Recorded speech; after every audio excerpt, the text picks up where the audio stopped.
यह कहानी राजस्थान के कोटा शहर की एक भूतिया हवेली के बारे में है। यह हवेली राजा महाराजा के समय में बनाई हुई थी, लेकिन पिछले 18 सालों से इस हवेली में आज तक कोई भी रहने के लिए नहीं आया है। इच्छा होने पर भी इस हवेली में कोई भी नहीं रह पा रहा था, क्योंकि लोगों का कहना थी कि इस हवेली में भूत प्रेत का साया है। जब अजीत सिंह को इस हवेली के बारे में पता चला तो उसने तय किया कि वो इस रहस्य को जानकर ही रहेगा। क्यों लोग इस हवेली में नहीं रह पा रहे हैं, उसने मजबूत इच्छा शक्ति से हवेली में रहने की पूरी तैयारी कर ली। जब उसने हवेली के अंदर जाने के लिए पैर आगे बढ़ाए तो दरवाजे पे किसी अनजान व्यक्ति ने उसे रोक लिया और नजदीक जाके बोले, कौन हो आप और किधर जा रहे हो? अजित सिंह ने जवाब देने के बजाय उसने सामने सवाल किया, जी आप कौन? मेरा नाम अर्जुन सिंह है और मैं यही पास में ही रहता हूं।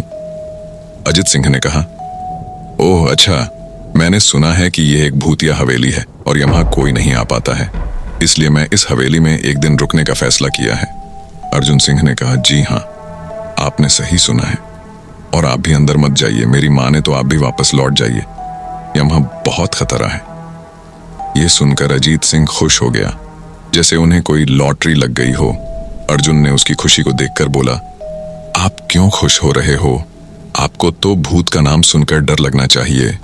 शायद आपको पता नहीं होगा कि मैं भूत प्रेत में काफी दिलचस्पी रखता हूं। अगर इस हवेली में भूत है तो मैं अंदर जरूर जाऊंगा और सारी सच्चाई का पता भी लगाऊंगा। इतना कहकर अजीत सिंह उस हवेली में चले गए। अंदर जाके अजित ने अपनी बैग को साइड में रखा और हवेली के चारों ओर देखने लगा। सारे रूम भी चेक कर लिए। बाद में ड्राइंग रूम में आके सोफे पर बैठ गया। उसने वहां बैठकर दारू के 2-4 पैग भी पिए। वहीं अचानक उस रूम में लाइट का एक बल्ब चालू बंद होने लगी, लेकिन अजीत ने उस पर ध्यान नहीं दिया। थोड़ी देर बाद दूसरा बल्ब चालू बंद होने लगा, फिर तो हवेली की सारे लाइट चालू बंद होने लगी। यह सब देखकर अजीत अपनी जगह पे खड़ा हो गया और संपूर्ण सावचेत हो गया।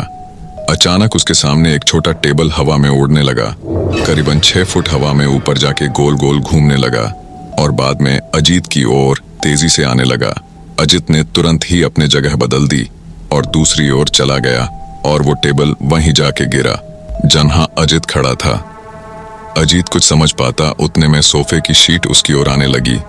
वो जल्द खड़ा हो गया और छलांग लगा के दूसरी ओर कूद गया, जिसके कारण सोफा दीवार को टकराया और अजीत बच गया। अचानक सब कुछ शांत हो गया।